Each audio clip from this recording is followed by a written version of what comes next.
ఒక్కసారి కొమ్మూరి గోల్డ్ కి కాల్ చేయండి. తాకట్లో ఉన్న మీ బంగారాన్ని విడిపించి మార్కెట్ ప్రైస్ కి వాళ్ళు కొనుక్కుని మిగతా డబ్బులు మీకు ఇచ్చేస్తారు. 22 రోజుల నుంచి ఢిల్లీలోని జంతర్ మంతర్ జంక్షన్ వద్ద జరిగిన ప్రొటెస్ట్ అనేది తీవ్ర స్థాయికి చేరుకుందని చెప్పాలి. ఈ రోజు మనకి సిజేపీ సపోర్టర్స్ అందరూ కూడా ఒక్కసారిగా పార్లమెంట్ ని ముట్టడించినట్లుగా మనకి తెలుస్తోంది. సో అక్కడ ఒక హై టెన్షన్ వాతావరణం అయితే మనకు కనిపిస్తూ ఉంది. ఒకవైపు పోలీసులు అలాగే కేంద్ర బలగాలు కూడా అక్కడ స్టూడెంట్స్ ని కంట్రోల్ చేయడానికి ఎంత ట్రై చేస్తున్నా కూడా అక్కడ కంట్రోల్ అవ్వని సిచ్యువేషన్ మనకు కనిపిస్తూ ఉంది. సో లాఠీ చార్జీలు చేస్తున్నారు, టియర్ గ్యాస్ కూడా ఉపయోగిస్తున్నారు. అయినా కూడా సిచ్యువేషన్ కంట్రోల్ కి రావట్లేదు. అక్కడ అందరూ కూడా చాలా తీవ్రంగా అక్కడున్న గేట్లు దుంకడం కావచ్చు, గోడలు దుంకడం కావచ్చు, ఒక్కసారిగా అన్ని బద్దలు కొట్టుకొని పార్లమెంట్ గేట్ లోపలికి వెళ్ళడానికి తీవ్రంగా ప్రయత్నాలు చేస్తున్నారు చాలా మంది CJP supporters. Cockroach Janata party supporters అందరూ కూడా ఒక్కసారిగా ఈ ప్రొటెస్ట్ ని తీవ్ర స్థాయికి తీసుకెళ్ళినట్లుగా మనకు తెలుస్తూ ఉంది. సో ఇదంతా కూడా కాక్రోచ్ జనతా పార్టీ అభిజిత్ నేతృత్వంలో జరుగుతున్నట్లుగా మనకి తెలుస్తోంది. సో మనకి తెలిసినట్టే లాస్ట్ 18th కి మనం సోనం వాంగ్చుక్ ని హాస్పిటల్ కి తీసుకెళ్లడం జరిగింది. ఆ ప్రొటెస్ట్ ని ఆపిచ్చి దాని తర్వాత దీన్ని అభిజిత్ కంటిన్యూ చేస్తున్నట్లుగా మనకు తెలుసు. సో ఆయన లేరు కాబట్టి మనం ఇంకొక స్టెప్ దాన్ని ముందుకు తీసుకెళ్ళాలి అని చెప్పేసి ఒక పక్క అధికారులు చెబుతూనే ఉన్నారు. ఇప్పుడు మాన్సూన్ సమావేశాలు ఉన్నాయి పార్లమెంట్ లో, దాని తర్వాత మాట్లాడుకుందాం దీని గురించి, ఖచ్చితంగా మాట్లాడదామని చెబుతున్నా కూడా సిజేపీ సపోర్టర్స్ ఎవరూ కూడా వినని సిచ్యువేషన్ మనకి కనిపిస్తుంది. సో ఒకవైపు ప్రజలు చెప్తుంది ఏంటి అని అంటే, నిజమే నీట్ పరీక్ష విషయంలో ఎన్నిసార్లు తప్పులు జరుగుతుంటే, ఇన్నిసార్లు లీక్స్ అవుతుంటే ఇది నిజంగా సీరియస్ యాక్షన్ తీసుకోవాల్సిన అంశం. దీని మీద ఖచ్చితంగా ఇంత పెద్ద ఎత్తున ప్రొటెస్ట్ జరుగుతూ ఉంటే, ఇన్ని దీక్షలు నిరాహార దీక్షలు చేస్తూ ఉంటే ఎందుకు గవర్నమెంట్ రెస్పాండ్ అవ్వట్లేదు? ఖచ్చితంగా దీని మీద central educational minister Dharmendra Pradhan గారు రియాక్ట్ అవ్వాలి. ఖచ్చితంగా గట్టిగా మాట్లాడితే ఆయన రాజీనామా చేయాలని కూడా స్టూడెంట్స్ కావచ్చు, అక్కడ పేరెంట్స్ కావచ్చు, చాలా మంది డిమాండ్ చేస్తున్న పరిస్థితి మనకి హై టెన్షన్ వాతావరణంలో అయితే క్రిస్టల్ క్లియర్ గా కనిపిస్తుంది. సో ఇప్పుడైతే ప్రజెంట్ ఢిల్లీలోని పార్లమెంట్ గేట్ వద్దకి పెద్ద ఎత్తున సిజేపీ సపోర్టర్స్ అందరూ కూడా చేరుకున్నట్లుగా మనకు తెలుస్తుంది. సో అక్కడ సిచ్యువేషన్ కంట్రోల్ చేయడానికి కూడా పోలీస్ బలగాలని, కేంద్రం నుంచి కూడా బలగాలని ఎక్కువ స్థాయిలో మోహరించినట్లుగా మనకు కనిపిస్తూ ఉంది. సిచ్యువేషన్ చాలా చాలా చాలా సీరియస్ గా ఉన్నట్లుగా మనకు తెలుస్తోంది. సో దీని మీద చాలా మంది భిన్న అభిప్రాయాలు వ్యక్తం చేస్తున్నారు. ఒకవైపేమో ఏం చెప్తున్నారు అంటే, స్టూడెంట్స్ వాళ్ళ పేరెంట్స్ కూడా ఇన్నిసార్లు లీక్స్ అవుతున్నప్పుడు ఆబ్వియస్ గా ఖచ్చితంగా కేంద్రం నుంచి రియాక్ట్ అవ్వాలి అధికారులు, ఎడ్యుకేషనల్ మినిస్టర్ ఖచ్చితంగా రియాక్ట్ అవ్వాలి దీని మీద. అసలు ఆయనతోని మాట్లాడడం కంటే కూడా ఫస్ట్ రాజీనామా చెయ్యాలి, లేదా మమ్మల్ని ఖచ్చితంగా చర్చలకు పిలవాలి, ఇవే మా డిమాండ్స్ అని చెప్పేసి ప్రొటెస్ట్ చేస్తున్న వాళ్ళు చెప్తున్న అంశం.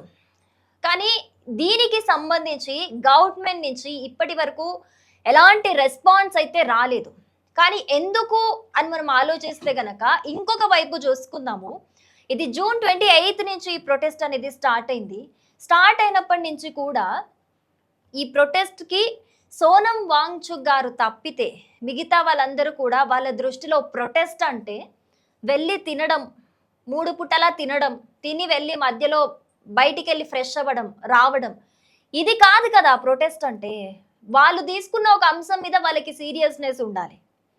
అండ్ ఇంకొక డెలికేట్ పాయింట్, సెన్సిటివ్ పాయింట్ ఏంటి ఇందులో అనంటే, ప్రొటెస్ట్ గురించి వచ్చి మాట్లాడినప్పుడు దానికి సపోర్ట్ చేసే వాళ్ళు ఎవరైతే వచ్చారో, అంటే లైక్ ప్రకాష్ రాజ్ గారు కావచ్చు, లేకపోతే ఉమర్ ఖలీద్ కావచ్చు, లేకపోతే ఎస్ఎఫ్ఐ వాళ్ళు, ఏఐఎస్ఏ వాళ్ళు, వీళ్ళందరూ కూడా మాట్లాడుతుంది. అక్కడికి వచ్చి ఎవ్వరూ కూడా నీట్ ఎగ్జామ్ గురించి కూడా ఎవ్వరూ మాట్లాడని పరిస్థితి, ఎవ్వరూ కూడా మాట్లాడలేదు. మీడియా కవరేజ్ చేస్తున్నప్పుడు కూడా వాళ్ళు అక్కడ మాట్లాడిన అంశాలు ఏంటి? అక్కడ భారత్ మాత ఉంది, పితా ఎవరు అంటే ఏంటి? భారత్ మాతకి మొగుడు ఎవరని, లేకపోతే రాముడు గురించి, సీత గురించి, హిందుత్వం గురించి, లేకపోతే కాశ్మీర్ ఇండియాది కాదు, ఇలాంటి సపోర్టర్సే మాట్లాడింది ఇదంతా. ఎవరైనా అక్కడ నీట్ ఎగ్జామ్ గురించి, ఇప్పుడు ప్రొటెస్ట్ చేస్తుంది నీట్ ఎగ్జామ్ లీక్స్ గురించి కదా, మరి నీట్ ఎగ్జామ్ లీక్స్ గురించి ఎవరు మాట్లాడారు ఆ స్టేజ్ దగ్గరకు వచ్చి? అక్కడ జరిగిన కొన్ని అంటే విలేకరులు మాట్లాడిన దాంట్లో నీట్ ఎగ్జామ్ గురించి అసలు మీకు ఎవరికైనా తెలుసా అంటే కూడా నీట్ ఫుల్ ఫామ్ కూడా తెలియదు వాళ్ళకి. మనం ఇప్పుడు ఇంత అంటే అక్కడ మాట్లాడేదంతా కూడా దేశానికి సంబంధించి ఏవైతే చిచ్చు రేపే అంశాలు ఉంటాయో ఆ అంశాలని డిస్కస్ చేస్తున్నారు తప్పితే వీళ్ళు ఏ పాయింట్ తీసుకొని ప్రొటెస్ట్ స్టార్ట్ చేశారు అనే విషయం వాళ్ళు మర్చిపోయారు. అంటే ఒక స్టేజ్ కావాలి మాట్లాడడానికి, ఒక చిచ్చు రేపాలి, దేశ విద్వేషాలను చెలరేగిపోయేలా చెయ్యాలి, సిచ్యువేషన్ దొరికితే చాలు, ఇవే తప్పితే ఇప్పుడు ఏదైతే ఇప్పుడు ఇంతమంది కాక్రోచ్ జనతా పార్టీ ఫాలోవర్స్ ఇంతమంది కూడా సపోర్ట్ ఇచ్చి ఇంత పెద్ద ఎత్తున వీళ్ళకి సపోర్ట్ ఇచ్చి వస్తున్నారు ఈ ప్రొటెస్ట్ కి అంటే దానికి మెయిన్ రీజన్ నీట్ ఎగ్జామ్ వల్ల జరుగుతున్న ఇబ్బందులు, ఎందుకు ఈ లీక్స్ అవుతున్నాయి, ఈ స్కామ్స్ ఏంటి, విద్యార్థుల పరిస్థితి ఏంటి, ఇలా జరిగితే ఈ యొక్క ఎమోషన్ ని బేస్ చేసుకొని వాళ్ళు ప్రొటెస్ట్ చేస్తున్నారు. కానీ అది నీట్ ఎగ్జామ్ గురించేనా? నీట్ ఎగ్జామ్ వంక పెట్టుకొని ఇంకేదైనా స్వలాభాల కోసం ఇంతకి తగ్గించారా? ఇప్పుడు ఇవే అనుమానాలు సర్వత్రా వ్యక్తమవుతున్నాయి, ఇవే ప్రశ్నలు కూడా సర్వత్రా వ్యక్తమవుతున్న పరిస్థితి. కొంతమంది ఇదే మాట్లాడుతున్నారు. నిజమే, నీట్ ఎగ్జామ్ కి సంబంధించి అయితే ఇప్పుడు జరుగుతుంది నిజంగా అన్యాయమే, దీని మీద ఖచ్చితంగా గవర్నమెంట్ రెస్పాండ్ అవ్వాల్సిన అవసరం ఎంతైనా ఉంది. వాళ్ళు ప్రొటెస్ట్ చేయాలని తీసుకున్న పాయింట్ కరెక్టే, కానీ వాళ్ళు చేస్తున్న పద్ధతి తప్పు. నీట్ ఎగ్జామ్ ప్రొటెస్ట్ చేసే ప్లేస్కి వచ్చి ఆ భారత్ మాత గురించి, రాముడు గురించి, సీత గురించి ఎందుకు వస్తుంది? అసలు హిందుత్వం అనే పాయింట్ ఎందుకు వస్తుంది? అక్కడ మాట్లాడాల్సింది ఏంటి? నీట్ ఎగ్జామ్ కి హిందువులు, ముస్లింలు, క్రిస్టియన్లు ఇదంతా ఎందుకు ఉంటుంది? ఉండదు కదా. ఎందుకు వస్తుంది మరి? ఆ పాయింట్స్ ఎందుకు వస్తున్నాయి అంటే వాళ్ళకి మాట్లాడడానికి, విద్వేషాలకు చిచ్చు పెట్టడానికి ఒక స్టేజ్ కావాలి వాళ్ళకి.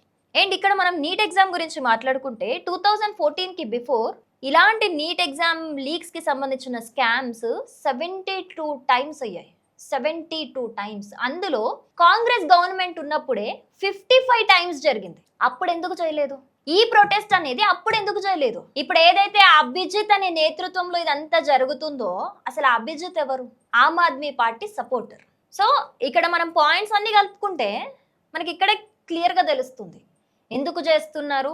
వీళ్ళు నిజంగా నీట్ ఎగ్జామ్ కోసం చేస్తున్నారా? నిజంగా జనాల కోసం నిలబడ్డారా? జనాలని వాళ్ళ స్వలాభం కోసం వాడుకుంటున్నారా? వాళ్ళ ఎమోషన్స్ తోని ఆడుకుంటున్నారా? ఇక్కడే మనకు ఆన్సర్ దొరికిపోతుంది. కానీ నేను చెప్తుంది కంప్లీట్ గా తప్పని కాదు. ఈ రెండు అభిప్రాయాలు కూడా జనాల నుంచి వ్యక్తమవుతున్నాయి. ఖచ్చితంగా దీని మీద ఇప్పుడు నీట్ ఎగ్జామ్ కి సంబంధించి అయితే ఖచ్చితంగా గవర్నమెంట్ రెస్పాండ్ అవ్వాలి. రెస్పాండ్ అవ్వాల్సిన బాధ్యత కూడా central educational minister Dharmendra Pradhan గారి మీద ఉంది. వాళ్ళు ఇప్పుడు చేస్తున్న డిమాండ్స్ ఏంటి అని అంటే ఆయన రాజీనామా చేయాలి, లేదా మమ్మల్ని చర్చలకైనా పిలవాలని చెప్తున్నారు. కానీ గవర్నమెంట్ నుంచి మాత్రం ఇప్పుడు మాన్సూన్ సమావేశాలు ఉన్నాయి, అవి అయిన తర్వాత మాట్లాడుకుందామని చెప్తున్నారు. కానీ అప్పటి వరకు అయితే సిచ్యువేషన్ కంట్రోల్ అయ్యేలా అనిపించట్లేదు. అసలు ఇప్పుడు ఇది తీవ్ర స్థాయికి చేరి అసలు ఏ విధంగా అవుతుంది, ఏం జరుగుతుంది అనేది అయితే చాలా ఒక హై టెన్షన్ వాతావరణం అయితే మనకి ఢిల్లీలో కనిపిస్తుంది.